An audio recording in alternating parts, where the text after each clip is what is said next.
Hi guys! Hello mga boss. So, ayun po, galing kami ng pagkikitan. Ayan yung naging result. Hindi po namin na-video ng kanina. Kung ano yung pag-upit sa kanya po, pogi ka, pogi yarn.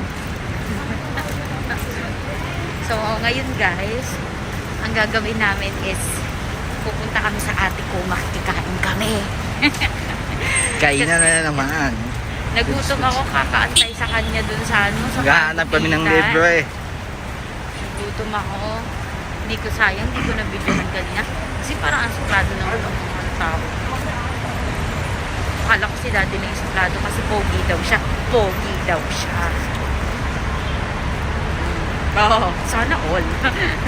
Sana all. Barinig kita sa Well, mukha guys, eh. ngayon naglalakad kami. Punta kami sa aking sister. Then after, mamimili kami ng aming stock kasi bukas, back to work na naman.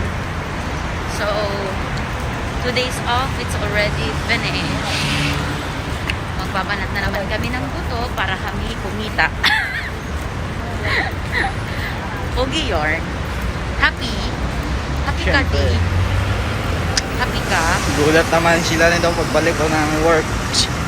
Parang, So, magpapakit ka na naman. hindi. Magpapakit ka na naman. Cute naman talaga kasi ako. Oo, sa'yo. Diba guys? Putuin mo, putuin mo. Bully.